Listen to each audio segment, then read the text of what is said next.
It's the Boristurk podcast. We are back, and today we are going to talk selling high and buying low on a few different teams and players. Just a few more games into the NBA season from our last episode. It's good to be back, Max. How are you? I'm good. Just got back in town, and as I was flying yesterday, I was watching the NBA Cup games from last night. Knicks Twitter is definitely panicking about the Knicks being knocked out of the Cup by the feisty Atlanta Hawks. But some good games last night. I'm glad, and we got the drama with Golden State and Steve Kerr's dramatic post-game presser as well. So fun night in the NBA. Yeah, I would say Knicks transition D still does not look like the transition defense of a contender. And I am going to sell high on the Knicks today. So we can get into that. You guys started 5-6, 10-8. It was pretty spooky at first. But you're giving the new team a chance to gel and figure out how the pieces fit together. Here you are at 15-10 after a really strong run. Obviously, last night was rough. First off, you traded 5 first rounders for your 5th best player. So that's terrifying in itself. I'm sure a lot of people would argue, like in a vacuum, Bridges is better than Josh Hart. I think OG is better than both of those guys. And I love Josh Hart. That's more about OG just being amazing. So, this isn't about like the Bridges trade, but that does just kind of cast a shadow over this like complicated Knicks moment. And I'll just give you the floor, like 15-10. How are you feeling at this time? Yeah, so the Knicks, if you look at like the underlying numbers, they've dropped to second in offense after last night. And really last night, I thought the issue was more offense and how much they struggled to score against Atlanta and that particular style of defense, as opposed to defense. Their defense has been creeping up. Like they're getting close to league average on the defensive side of the ball, which is an encouraging sign. They're 17th in defense on NBA.com and then 16th on cleaning the glass when you filter out garbage time. So like if they can work their way into the 10 to 15 range defensively, which they're not that far away from, like they're less than a point per possession away from 14. And if they get there and maintain their top 3 defense, like that's a strong profile. But I do think the Atlanta game illuminated kind of something I'm going to keep an eye on for the rest of the season and see if they look to address, which is when usually in most games, Jalen Brunson gets into the paint at will and collapses the defense, and that's when the Knicks offense gets humming. I've highlighted on some past shows how they're getting high assist games more frequently than they did last year. They've already surpassed their total of games with 30 or more assists from last year, and they did it in just 20 games this year. It took them 82 last year. And usually when that happens, the offense looks really good. And that's typically against a defense with a big who's dropping into the paint. And Brunson's so good at pull-up shooting that the defense overreacts, and then the ball starts swinging around the perimeter. And all their guys who are really good at cutting, like Hart and Anunoby and Bridges, kind of get to scoring that way. Towns is popping for threes. When that's happening, they're impossible to guard. But when you have, and there's not many teams that have a guy like this, but when you have someone like Dyson Daniels, who the Hawks had, I compared it on Twitter to like a Myles Garrett type impact on a basketball game where Brunson's like the initial thing just wasn't working. Brunson wasn't able to shake free of Daniels around picks. And when the rest of the defense isn't overreacting and is still set and not scrambling, last night, no one else on the Knicks was able to make the set defense pay.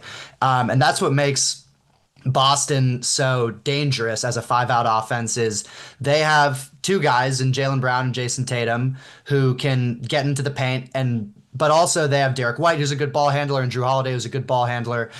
The Knicks are sort of trying to construct that Boston-style team in terms of 5 guys who can dribble, pass, and shoot, but they can't all dribble, I think, is the thing that's missing.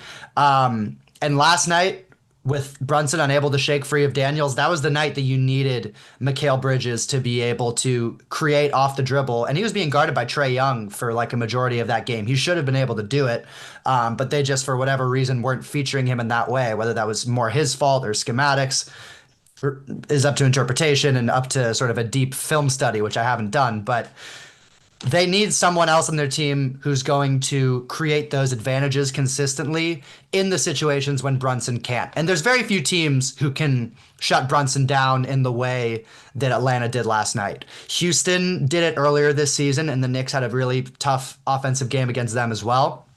And then, Boston has Derek White and Drew Holiday, and that's obvious the team you're looking to beat.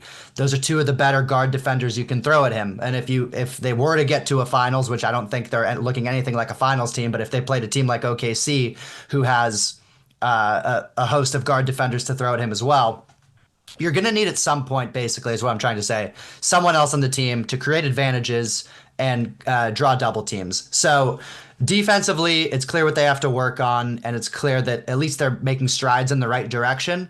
But the Hawks game did highlight some uncomfortable offensive things where do they know what to do when teams are switching against them and they're not getting so many advantages so easily? And is there someone else on the team, whether it's Towns in the post or Mikal Bridges, like being able to take guys off the dribble, who will be able to get the offense sort of going and get the blender going when Brunson isn't that guy? Yeah. And obviously Mitch has been out, but like you haven't had even a significant injury yet to one of your best guys. And like those things just tend to happen over the course of a grueling long year. I'm really interested to see how Orlando looks if they can ever get their two best guys healthy at the same time. Orlando probably has 12 players who could crack the Knicks rotation. You could argue like the Knicks experience and their closing five makes them a more dangerous playoff team than Orlando. Like I haven't closed the door on that possibility.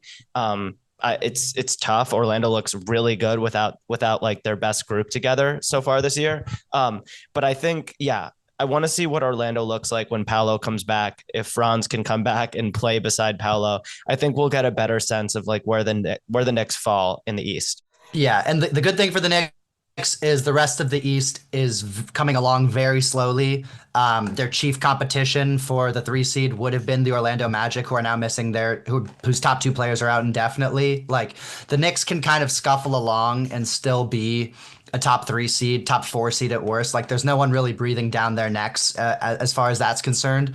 But they do have playoff concerns. And the other good thing for them is like if Cleveland gets the 1 seed, you'd probably rather be the 4 seed or something like that. Like Yeah. the only team that really should scare you in the East right now, in my opinion, in the playoffs is Boston. Cleveland's been really good, but I do still wonder some about their playoff ceiling.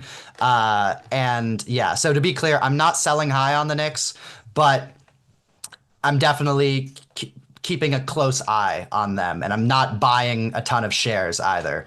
And they have an easy stretch in the schedule coming up where they'll probably pile up some more wins, get to like 21-11 or something like that, or 20-12. But then they have a stretch in January where they play a lot of good teams, and we're gonna have to see like how they look against the best teams because a lot of frankly, they haven't had like the toughest schedule so far, and they've been able to fatten up against some bad teams, and they tend to blow those teams out.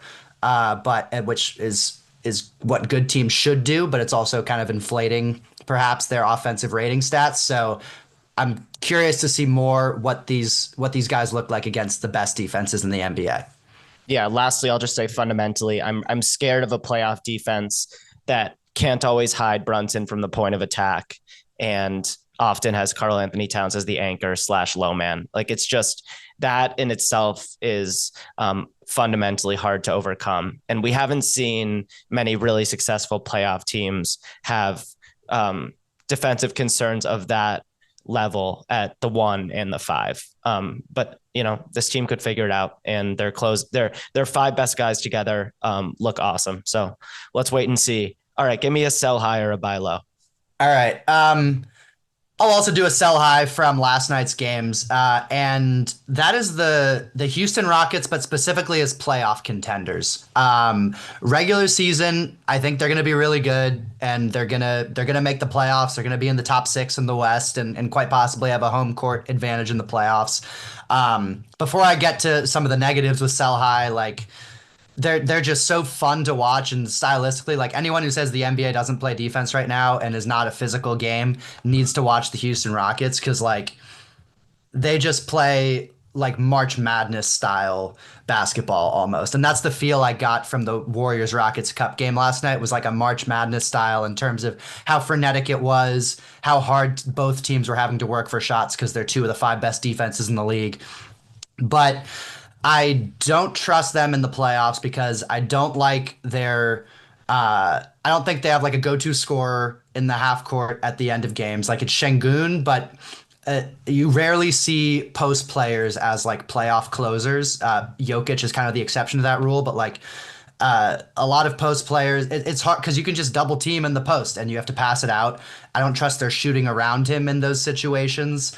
And then when that's all happening and they're defending, they're going to be in these close games. I just don't think that if it comes down to a clutch battle between like them and OKC or even them and Memphis, who's struggled in the half court historically, I just don't trust that it's Fred VanVleet as like their primary ball handler, or in some bad cases, Jalen Green as their primary ball handler. I don't see that translating to late game success in the playoffs. So while I think I was super high on the Rockets coming into this season, and they've been even better than I expected. And they'll be a playoff team. They're going to be super fun to watch. I would be surprised, I think, to see them make it out of the first round unless they get like a very favorable playoff matchup. I think I'm with you. I think they're still a year or two away from being a very dangerous playoff Yeah, team. they're ahead of schedule. To be clear, they're ahead of schedule. Completely ahead of schedule. I'm proud that I had them as a playoff team, but I too would sell high just because I don't think they're going to continue to win at this pace, have twice as many wins as losses. I think it was awesome. You said that this is last year's OKC team. Houston is, but Jalen Green is this team's Josh Giddey in the same sort of timeline.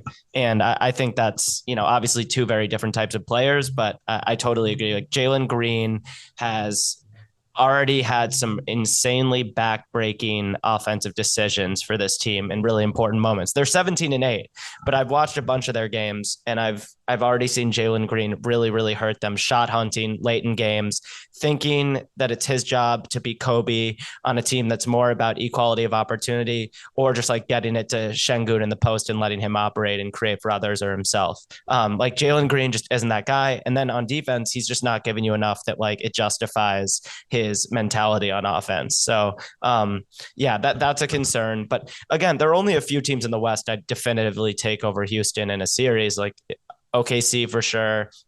I would take Memphis over Houston. I would take Dallas over Houston. And then let's see how Jamal Murray looks in a couple months. But other than that, yeah, and the West is so bunched together. Like Houston as the 3 seed is only 3 games in the loss column ahead of Phoenix, who's the 10 seed. Like any team in the West is like a 3-game win streak or a 3-game losing streak away from being a top 4 seed or towards the bottom of the play-in. And that's how it was last year. And that's how it's probably going to continue to be for a little while because a lot of these teams are pretty young too. Jalen Green, he's got the worst net rating of any of their regular rotation players. It's still a +3, which if that's your worst net rating, that's a good sign. And it shows how evenly spread sort of the impact towards winning is among Rockets players, but he's got the worst net rating of any of their regular rotation guys. And meanwhile, the ready-made replacement for him and Amen Thompson is towards the top of those rankings. He's at a +8.6 net rating when he's on the court. So 5 points per 100 better than Jalen Green is. And their regular starting lineup has of VanVleet, Jalen Green, Dylan Brooks, Jabari Smith, and Alperen Şengün has a net rating of about +4, which is pretty good. Like of all the high minute lineups, it's, a solid number. But if you replace Jalen Green with Amen Thompson, albeit in a small sample size, that lineup has a +30 net rating. So huge swing just replacing Jalen Green for Amen Thompson in that group, largely because the defense just is like a rocket ship compared to when Jalen Green's in the game. So it's a small sample size. I want them to play that lineup more. It's only played 55 minutes together this season, but I was kind of wondering Who would be the ideal person to plug into, and maybe it's just Amen Thompson, but who'd be the ideal person to like replace Jalen Green with on the team? Like, I mean, Cam Johnson is a name that kind of came to mind as like a really good shooter who can still like fit into a defensive concept. I'm basically trying to think of like what would their version of the Giddy for Caruso trade be? I don't know if you have any thoughts off the top of your head, but like Cam Johnson was one that came to mind for me. Definitely a shooter because Şengün and Amen are two of your five best guys, and they both don't shoot from deep. Amen can already make a couple threes in a game, but like it doesn't matter. Teams aren't respecting him as a shooter. It's everything else that he brings. I mean, the name Zach LaVine came to mind. Like if you, I forget how many years left are on Zach LaVine's contract, but Mm. I'd much rather have him on this team than Jalen Green. I've just been more impressed by Zach LaVine's decision making, and I think the public has been so mean to Zach LaVine that like he's playing more enlightened basketball. I think he's more consistent defensively than Jalen Green. Like this Rockets team's Achilles heel is that they will be playing an awesome game, and then like in the third or fourth quarter, like they'll just lose their heads offensively, and they'll have a long stretch where the ball is sticking in people's hands and they can't move the rock, and they're struggling to organically create offense, and they end up resorting to like Şengün just putting his ass in someone's face and like burying them under the rim a couple times, and often Şengün is good enough to get them out of a rut that way. Yeah. But like it's in those moments that Jalen Green catches the ball and decides to eat 20 seconds of shot clock and take a bad shot, and like do his worst James Harden impression. And so like I actually think getting Jalen Green out of this closing five would do wonders for the offense, which is the only thing holding them back from being truly one of the elite regular season teams right now. Donovan Mitchell would be like the perfect guy to plug into this team, but Cleveland's not trading him. If the situation in Phoenix goes south, like they should be all over Devin Booker. It's like that's the type of player I think who'd be Yeah. kind of elite for them. But also, they have Amen Thompson, and then maybe it's about improving the Dylan Brooks spot. But yeah, I agree. Like, I fully co-sign everything you said. And like this is a team that's got to win with defense, and they're going to have to double down on that. And Jalen Green is kind of the one fly in the ointment. Even Şengün has been playing a lot better defense this year, I think, and I think he's really held it down at the five position for them. And then just like basically every other rotation player they have is a +2 elite defender. So Yeah. that's the one spot. I just love that this team had a chance to really suck and go for more like top three picks. And instead they went and they paid Fred VanVleet and they paid Dylan Brooks. And we're seeing why not bottoming out can pay dividends, not just for the wins column, but also just like for the development of the young guys. Because Amen Thompson started out the year playing like between 10 and 20 minutes per game, probably really disappointed with the size of his role. But he had to earn his way back into the rotation and claw and fight to get back to a point where now he is one of their most important players, and they're playing in really important games. So like it's just they've found a way to create pressure that is only making their young prospects better. Jabari Smith has responded to the pressure really well. He's not the guy I wanted him to be coming out of Auburn, but as I've talked about on past episodes, like he gives them a lot of secondary rim protection, which is really important with Şengün, his limitations defensively. And Jabari's been still a pretty good shooter from three, and he rebounds really well for a forward. So this is just a perfect example of why you should try to stay relevant. It's not always such a nightmare to hover around the play-in kind of level for a year or two, and just give your young guys a chance to play in some important games. And that's when you're going to find out really what you have in your young core, because that was our biggest question about Houston coming in. Like they have so many young players with a lot of talent. Like who is going to rise above the fray? Like who are their keepers long term? And they have put themselves in a position to not only like, get a good seed going into the playoffs, but also like answer those questions. Who's for real? Who can handle the high leverage moments? Like who's built for it?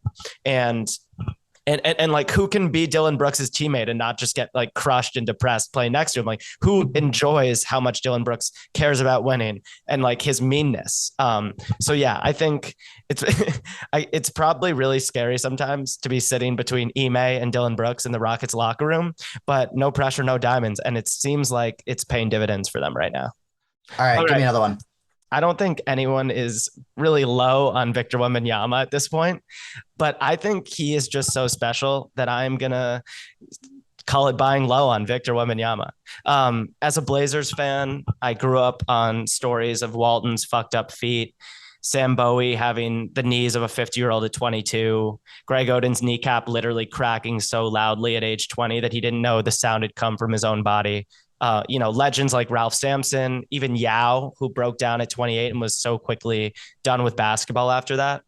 Um, I just had a lot of big man trauma. Portland fans especially do, but I think that's also just a thing. A lot of NBA fans have suffered from their team taking a really precocious young 7-footer and watching their lower body give out over, a series of years. But more recently, stars like Embiid, Porzingis have been terrifyingly injury prone, but still more than worthy investments for their teams. Most recently, Chet and Wemby have really reminded me that you've got to swing for the fences with these abnormally large super talents. Even with the heightened risk of catastrophic injury, like you've got to take these swings because the ceiling is so damn high. So Andy Bailey, king of Bleacher Report basketball, has his catch-all ranking system, which Tim McMahon calls HNI, Huge Nerd Index. It's an average of the 7 most respected advanced ranking systems. The Huge Nerd Index has Wemby as the 10th best player on earth right now. And it kind of sounds right. Like, he's basically dragging the Spurs along with CP3 and some really good rookie Steph Castle play. And Devin Vassell hasn't been himself. So Wemby, by far the best player on the Spurs, has them at 500. And it's legitimately tough to argue that there are 10 better guys than him. So that puts him in really, really rarefied air. Since 2000, only LeBron and Luka have been this good at age 20.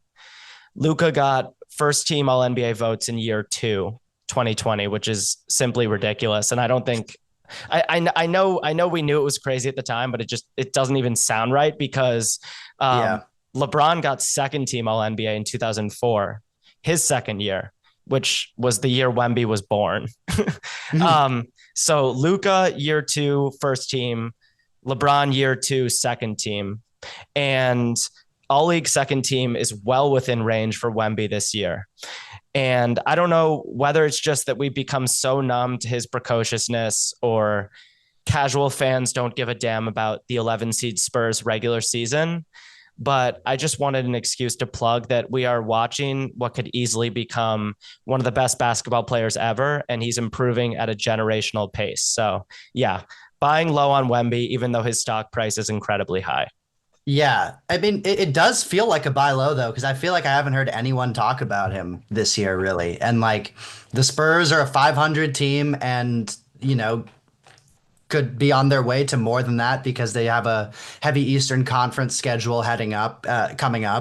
Wemby, he's shooting 48% overall, which doesn't sound amazing for someone who's 7'4", but 62% on twos, 34% on threes.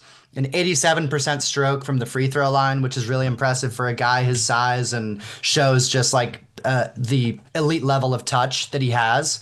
And then, of course, is the obvious defense where he's probably the best defensive player in the league. He's got a really good shot at winning Defensive Player of the Year. He's in the almost 90th percentile in terms of on-off differential. The Spurs are 11 points better when he's on the court compared to off per 100 possessions. And yeah, I'm also it seems like the NBA, and there's been a lot of and I know it's a very online conversation, but there's been a lot of online discourse about NBA ratings and why the NBA doesn't seem to be kind of hitting home as much as it has in the past.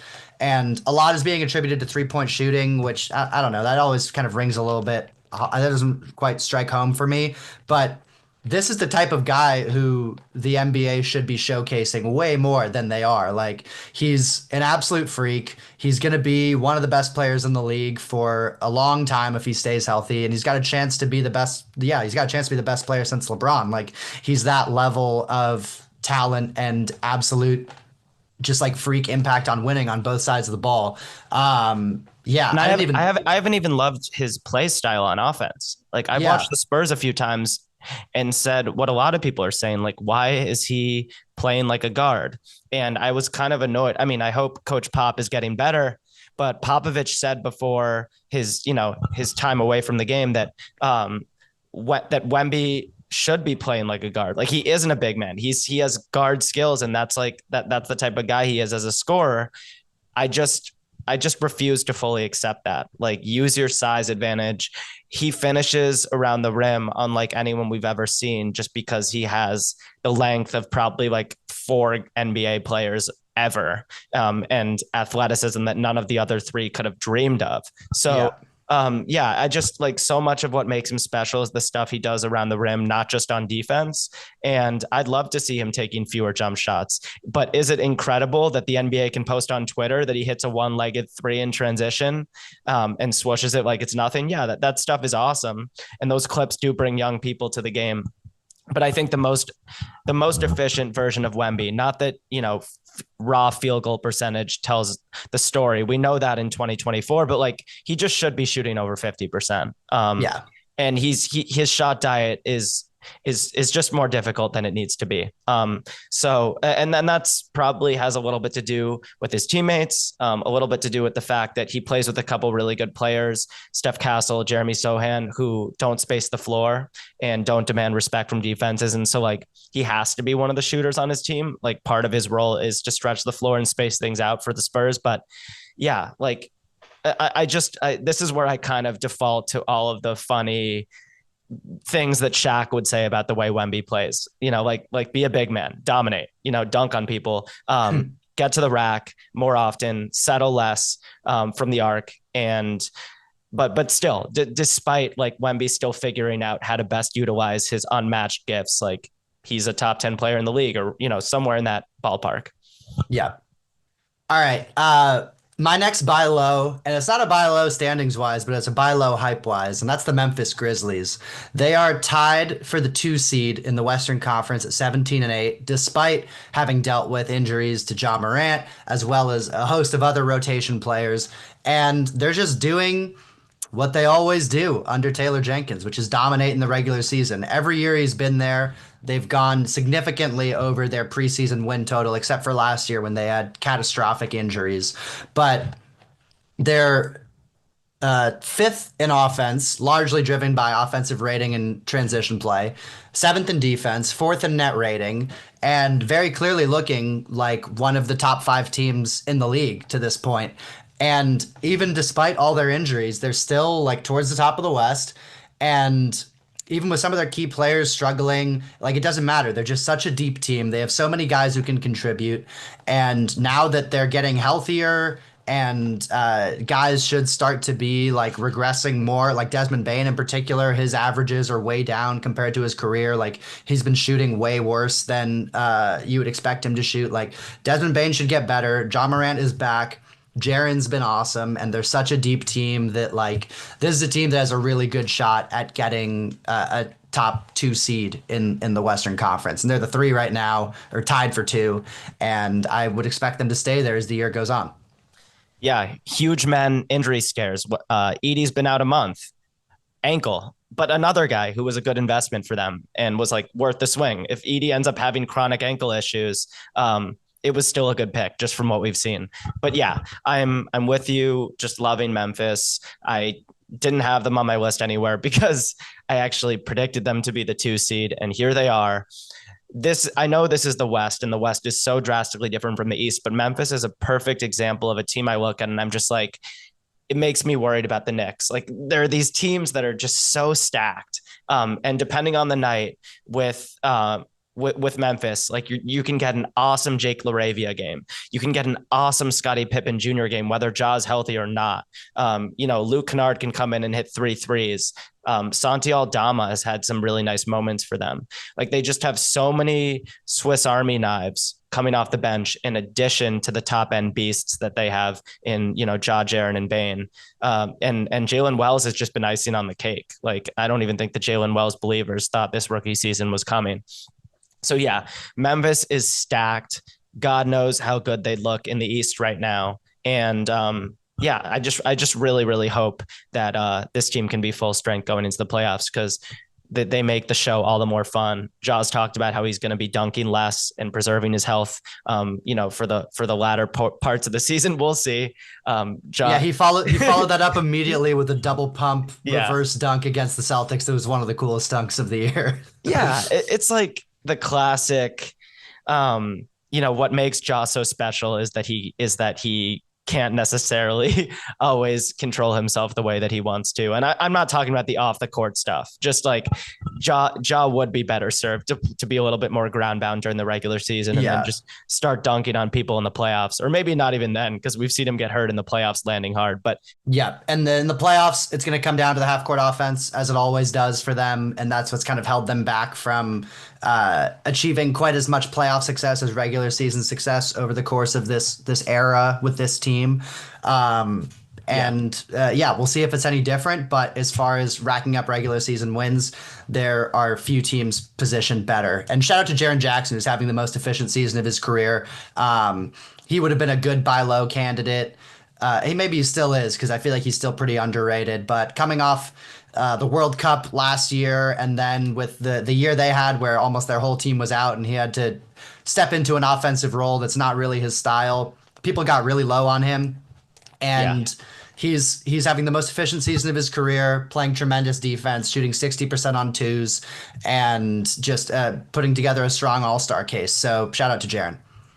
Jaren has such good touch with both hands. He might be ambidextrous because he loves blocking shots with his left, and he also loves finishing with his left. Um, underrated offensive player, Jaren, because as a defensive player of the year candidate for a few years now, like that's where he gets most of his shine. But there are very few defenders in the NBA that have the size to body him and the agility to keep up with how fluid he is with the ball in his hands. And this might be a situation where we'll look back and say like Jaren's offensive bag developed a lot because he had to kind of do it on his own while Bane was out for large periods of time. And obviously Ja was on and off the court. Sometimes that really benefits your second, third, fourth, fifth options when they just have a chance to be the guy for various windows of the season. So yeah, love Jaren. Wish he would rebound a little bit more. Used to think he just didn't I had rebound because he that. was used to think Jaren just didn't rebound because he was playing next to Steven Adams. It turns out he's just a really bad rebounding center, but does absolutely everything else. Yeah, I wrote down still would like him to rebound more. All right. I'm selling high on the Golden State Warriors. Me too. They are actually, what are they now? 14 and 10? Yep. Yep, And 14 three. and 10, alone in the 5 seed. They are 3 and 7 in their last 10 games, but I'm still selling high because I think it's going to get a lot worse. It's been a tough recent slate. That's true, but I just think generally this team has begun its steep regression to the play-in slot that I forecasted for them before the year. Buddy Hield is back down to earth. Kerr just doesn't trust Trace Jackson Davis. Like they haven't been able to incorporate the next generation the way you would have hoped. I think the Melton ACL tear was a huge loss for them. Yeah. Because they were building a culture as like, we've got some rangy, agile defensive grinders around Steph. And like that, they got, that's how they were rattling off wins early. I think Melton only played like 6 games before the injury, but like that really hurt just because there are very few 3-and-D 1/2s that like contribute to winning the way that Melton does at like his price range. Yeah. It's not all negative. It's been an awesome Andrew Wiggins resurgence. He's been, as Ricky G would say, he's been guarding dudes, which makes him a dude. He's making threes. There's been significant Kuminga growth, even if he's still not nearly as good as Franz Wagner. And I'll say this on the positive side for the Warriors, even though I do think that they are slowly on their way down to play-in territory or quickly on their way. I'm buying low on Brandon Pajemski. I've kind of been wrong about him at every turn. I had him in I had him in the 30s on my board for his draft because I just wasn't sure he'd ever be able to play defense in the NBA.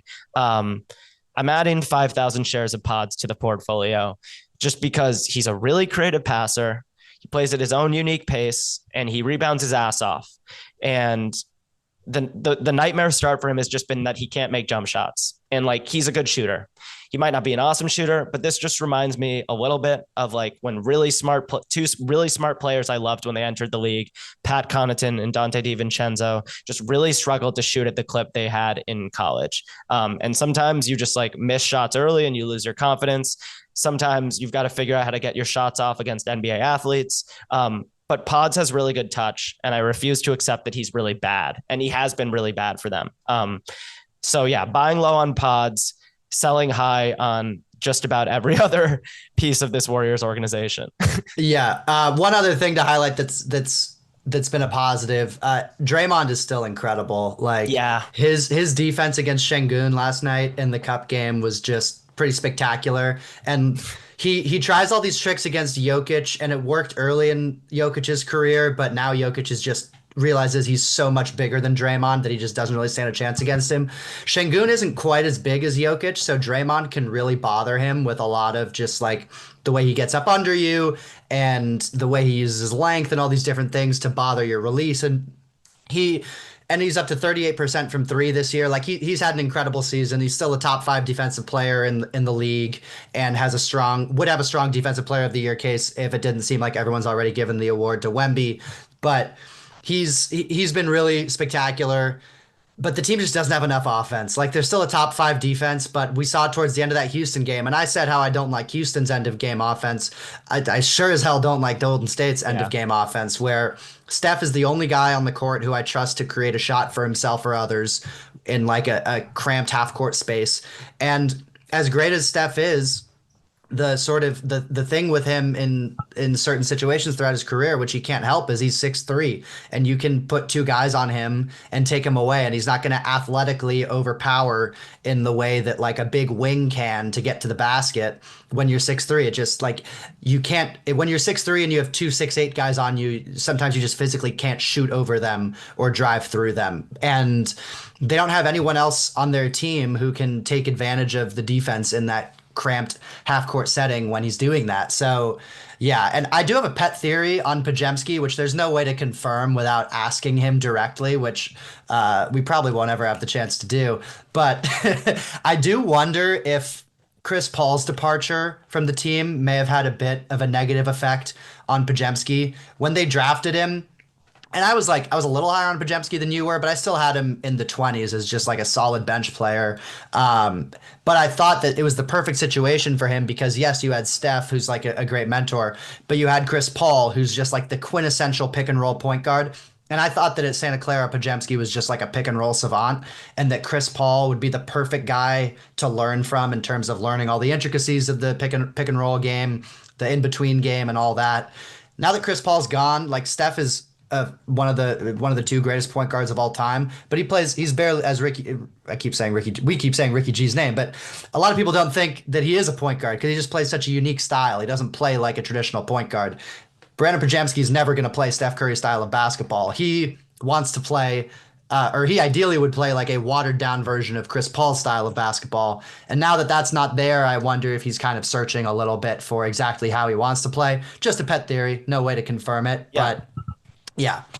Steph, obviously unique. I think he is a table setter.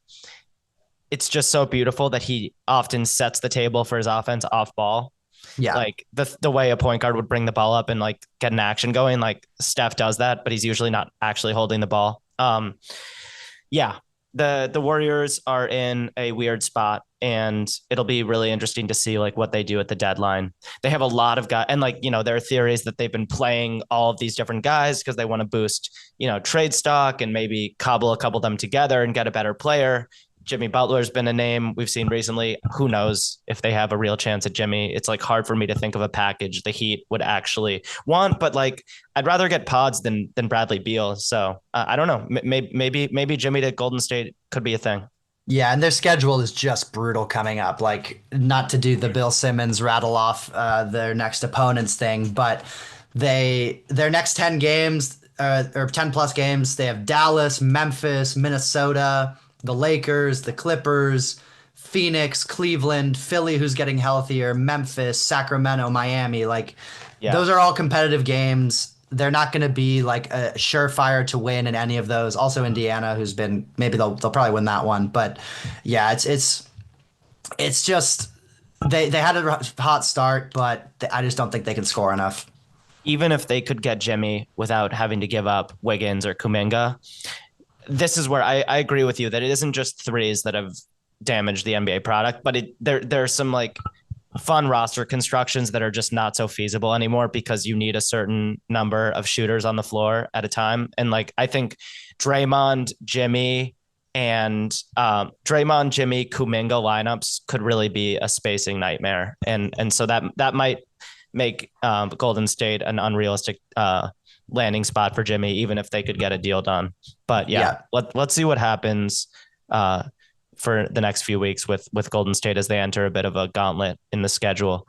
All right, yeah. give me another sell high or a buy low. Yeah, I've got a few more, and we can kind of go rapid fire through some of these. I'm buying a little bit low on Minnesota. The underlying numbers say that they've been better than the record has shown. Like they're the 9 seed, but in terms of point differential, they're sixth in the West. In terms of net rating, they're fifth. So I think they're going to be, and they're up to fifth in defense. I think they're going to end up being a little bit better than they are right now, where they can creep into like the top six or somewhere in that like 5 to 7 range. I do think they need to tweak their minutes and their rotations. Their top guys in net rating are Alexander Walker, Conley, Gobert, Naz Reid. The bottom guys are Jaden McDaniels by a lot. His net rating is horrible this year, and I think not having Cat has really put the spotlight on Jaden McDaniels as an offensive player, and he's just like not as good as you would want him to be on that side of the ball.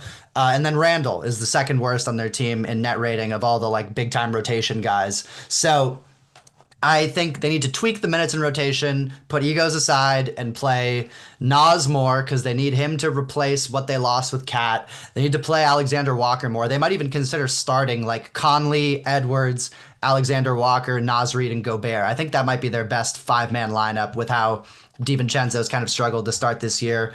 But he's been shooting a little better recently too, Dante. Like I just think they're not gonna be this bad, I think. Their defense is still gonna be really good. Their offense is middle of the pack, and they're not. I'm not picking them to win a playoff series or anything like that, but they're going to be better than the 9 seed. Yeah, no notes. I think they'll settle in somewhere in like the 4 or 5, kind of right where I had them at the start. But a team without much self creation, and I actually think like as good as Anthony Edwards is, he's not the ideal superstar to be on that sort of team. Like Mm-hmm. I think like Pods would be really good next to a superstar like Ant because Pods can be kind of like your point guard who, doesn't have a really high usage rate, but like stirs the drink. Like Ant, when it's winning time, like Ant plays on his own island. And they don't have a lot of guys that are putting the ball in the deck and creating for themselves or others. And you're just in trouble in the West if Julius Randle is your second best option to do that, period. Yeah, and he's not, even though they've been using him like he is. All right, Yep. give me like a rapid fire one. Jaime Jaquez. Buy low. Buy low, Jaime Jaquez. I just believe this is a minutes thing. His efficiency's been really poor, but he's an awesome rebounder. He's a creative passer, and he's not great on defense, but not a nightmare. He's regressed from year one, and I really trust the Heat's evaluations of guys and their player development. So like it worries me that he played 28 minutes per game as a rookie and he's now playing 21. But when I watch Heat games, Jaime comes in and fucks shit up. And he's a Yeah, classic Max Klotz does shit guy. He gets rebounds. He gets steals. He creates things off the dribble. He can hit a really crafty turnaround jumper where you're like, what is this dude stealing? Like he has real like counters in isolation as an offensive player, but he's mostly only gotten to show them in garbage minutes. So I really want to know like what happened during the summer, what happened in preseason where Nikola Jovic like took minutes that should have belonged to Jaime. And Haywood Highsmith is getting minutes that you'd think would go to Jaime. Haywood Highsmith is a really good 3-and-D role player, but like Jaime had an awesome rookie year. Like we thought he was on his way to being one of the next. How the hell did the Heat get this guy, guys? Um, so I'm surprised. That's a sophomore slump that I just have a lot of questions about. And if things sour in Miami and he just like is falling out of favor in a major way with Spo, I really hope Jaime finds a good landing spot because I think he could be an amazing second draft guy. Like my Blazers would take Jaime in a second. He'd probably be our best player tomorrow. Um, He'd be yeah. a fun guy to stretch our rotation to 9 deep with the Knicks. Which, by the way, excuse to talk about the Blazers. I mentioned the huge nerd index, Andy Bailey's ranking system. The Blazers don't have a guy in the top 100. Delano Banton is our best at I like saw that. 102. I saw that. And then we have the biggest gap between 1 and 2, Klingen at like 178. Yeah. Another rapid buy low. I almost feel dirty even saying this one, but the 76ers are not going to continue to be this bad.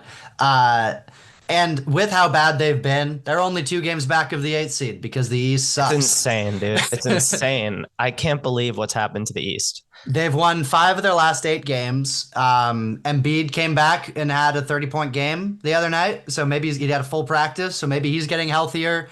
And over the course of his career, he's had an on-off differential of at least 10 in like every season but one. So if you pencil in that Embiid is Embiid, you can expect them to be about 10 points better per 100 possessions when he comes back.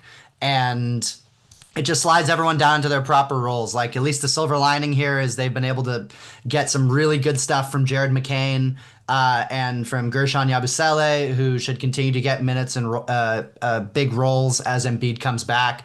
But the East has just been so bad that with a healthy Embiid, they can still pretty easily claw their way into the 8th seed. And there's like a little separation above that with Atlanta in 7, who's about 2 or 3 games ahead of whoever's in 8th. Which I think is Brooklyn. But like this Sixers team should still be a top 8 team in the East, assuming Embiid is starting to get healthy and come back. And yeah, for that reason, it's a buy low. It's not a super exciting one. I mean, I had issues about the healthy version of them, but I still thought they'd be like a successful regular season team. And they'll probably get there. It's just going to take a little bit of time.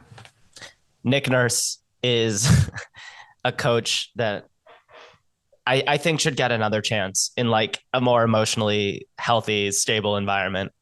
I haven't been watching the Sixers much because I only want to watch them when they have Paul George and or Embiid, and there haven't been many opportunities to see that.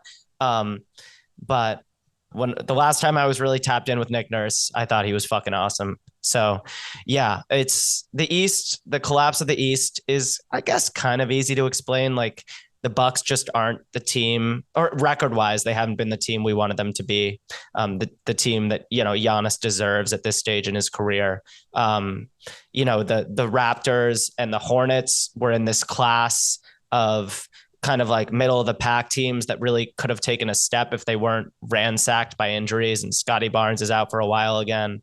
And then there's the Pacers, who were a conference finals team last year, albeit one of the worst conference finals teams I've ever seen. Yeah. But they're like they've been pretty healthy, and Tyrese Halliburton is not close to pre-hamstring injury 2023 Tyrese Halliburton. So what happened to hamstring injuries? Like yeah, James Harden got a hamstring injury and was never the same. Halliburton's got a hamstring injury and hasn't been the same. Like I feel like this didn't used to be such a debilitating injury as it seems to be now for some guys. Halliburton isn't like Jamal Murray scary yet. And we haven't talked about Jamal Murray for a while on the pod, but like at some point we'll get to it. Yeah. Halliburton's numbers like are still respectable. You watch, like he's had a couple nights where he scores 30 plus, which like activates his virtuoso passing and like he's hitting threes. But there are just too many nights where Halliburton is like 4 for 14 and like 1 of 9 from 3. Because when Halliburton isn't making threes, he just doesn't have the diversity of scoring inside the arc. And I'll give myself a pat on the back because I've been on this, even in Halliburton's moments of glory. Like he lacks that elite scoring gravity that separates the best lead ball handlers in the league. And like I said, there's still room for an amazing true point guard who's as good a passer as Halliburton and as reliable a shooter. But it's just what the decline for him has been wild. He has these interviews where he looks like Kamala's last, like, address to the camera, where you're like, what happened? Where is the life in this person's eyes? There are no clear indicators that Halliburton is physically much less than 100%. So maybe this is just a mental grind that he's going to find his way out of. But yeah, the Pacers should be, whatever you think about the Pacers as a playoff team, they should be 500 or better. They're really deep. Nembhard just came back. They've got, like, again, another team with like 10 guys who would play significant minutes for the Knicks. Not in their closing five, but like, guys that the Knicks would take off the bench with pleasure. And they just can't, find any sort of consistent run of winning. So I don't know what to make of the Pacers. I had them down as a buy low team, but it's just like, yeah, without Halliburton at his best, the offense is no longer elite. And last year it was completely elite, and they were just running teams off the floor. So now that their offense is human again, and their defense is as much of a sieve as it was last year. And that's how you end up below 500. Yeah, no rotation player on the Pacers has a net rating that's positive right now. I just looked it up. And their offense is 19th, which is just crazy after they were like a historically great offense last year. Or, every great offense now is historically great, but still, they had a really good offense last year that seemed pretty unstoppable for large stretches of the season. And now they're 19th with pretty much the same roster, which is just crazy. But also we kind of predicted it. If I told you that Halliburton and Siakam were going to be healthy to this point, and Ben Mathurin would like emerge as a real guy for them, you would say, oh, they're probably 16-9 through 25 games. They're probably, however you feel about them in the spring, like they're a really tough team to beat, on a Tuesday in December. So yeah, weird times for Indiana. I have no one else on my list. Do you got anything left? No, not really. Like maybe the Nuggets as a buy low, but I don't feel super strongly about it. Like they have a soft stretch in the schedule coming up. I'm reserving judgment till then. Like go dominate these next 12 games. Go 9-3. Like stop losing to the Wizards. They did beat Atlanta by 30, which is looking more impressive with how hot Atlanta has been recently. But just go dominate these next 12 games, please, and then I'll check. We're gonna try to get Ricky G back on the pod around the new year. Because, and I'm just mentioning this again because I saw Ricky tweeted recently about Jamal Murray. Like sometimes you just lose it and it's gone, know? And in our basketball fandoms, like I can't think of many guys who have just sort of lost their magic touch the way that Murray has. This isn't a Ben Simmons situation where he forgot how to shoot. Like his shooting mechanics look the same. It's mostly an athleticism thing. But he hasn't had like a litany of serious surgeries. Like the Jamal Murray thing is the entire Nuggets story. Because Christian Brown has emerged as a legitimate like fourth or fifth starter for them. And he's really good and super efficient. And obviously Jokic is the best player on earth. Like none of their role players have really disappointed. In fact, they've gotten a little bit more around the margins than we had even hoped for. Even Russ. Russ hasn't been destructive the way a lot of people would expect Russ at this stage in his career to be. So the Jamal Murray situation is crazy. And I want to ask Ricky G at some point, like, so who else has lost it? Like Murray seems to have lost it. We're like many, many months now into Murray struggling in the playoffs, then looking out of shape and out of it generally for Canada at the Olympics. And now like 25 games of Murray not being close to the absolute killer, who even, despite always rising to the occasion in the playoffs, was still like a beast in the regular season. Like we're just not seeing that Jamal Murray. And I want to have a better understanding of the historical precedents with guys like that. Yeah. And the other reason I'm still pretty high on the Nuggets is they've got some of the best like 5-man lineups. Like both their normal starting lineup is one of the best lineups in the league. And also the version of it with Peyton Watson in there instead of, I believe, Aaron Gordon or Yeah. maybe instead of Jamal Murray. That's also like one of the better lineups in the league. And Jokic is just going to be tough for teams to beat night in and night out. So that's why I still have faith. Yeah, as far as guys losing it, like, I mean, I can think of particular skills like Russell Westbrook just randomly went from being an over 80% free throw shooter to a guy who shoots in the 60s and he's never gotten that back. Um, or like James Harden losing some of his burst kind of suddenly. But it is hard to think of guys who just like completely lost it. But yeah, we are becoming the Rights to Ricky G podcast here. Yeah. And like Jamal is at 18, 4, and 6 on 42, 33, 80 splits.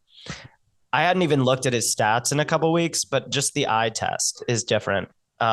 He's just not getting the separation as easily as he used to, and he's 27 years old. So yeah, it's really confounding. But just like Giannis deserves a chance, like Jokic obviously deserves a chance. I just really hope that Murray can be good enough. And yeah, the Nuggets have no margin for error with their current construction. Yep. All right, sweet. We will be back soon. This one's been awesome. And yeah, thank you guys so much for listening. Peace. Peace.